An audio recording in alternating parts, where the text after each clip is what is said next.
Alright, what's up guys? I saw this video by MrKnowBody who made a Deadpool game in 7 days. I thought it was really cool and I really like Deadpool, so I wanted to try and challenge myself. I gave myself 24 hours to make a Deadpool versus Wolverine game. The first thing I did was make a new project using the game animation sample pack. Then I went looking for a Deadpool model and found these 3D models by improvised renders. So I downloaded them and opened up AccuRIG to rig the Deadpool model I wanted to use for Unreal. This software is free and it's really easy to use and has some pretty good results too. I then import the texture files and the FBX files into Unreal and selecting the UE4 mannequin as the skeleton for Deadpool. I then set up the textures for the Deadpool model, and now all I had to do was set up a retarget asset for Deadpool to use as the sandbox character. This process is really easy and I have made a video if you want to learn how to do it. All I had to do now was resize Deadpool to fit into the capsule and change the default character in the world settings, and this is the result.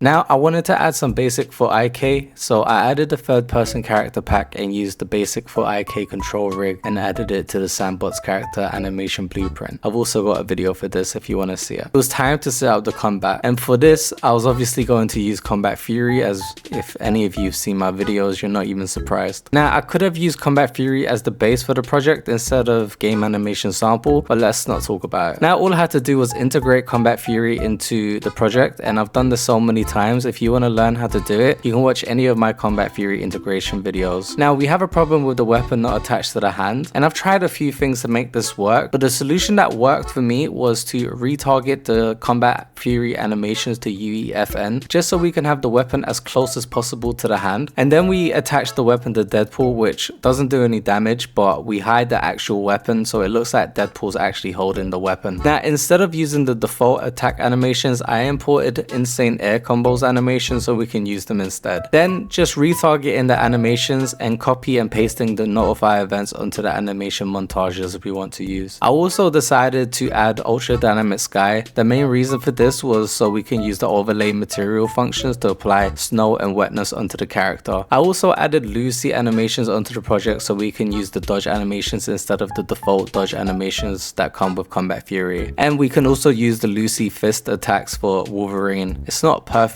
but it works. I did add an after image effect to the dodge and dash attack. I have a video for you if you want to see it, but we do take it off later just because it doesn't really fit with this. I also decided to change Deadpool's weapon and found this katana in Sketchfab. It's not perfect, but yeah, it works. Now it was time to set up Wolverine. I ran into some issues when trying to change the AI skeleton mesh to Wolverine. His feet was bent. I'll fix this later. But first I wanted to make a landscape, and I used Maui Auto landscape material, which is free by the way, to make this process faster. I then applied ultra dynamic sky snow material onto the landscape and added interaction to the feet of the character.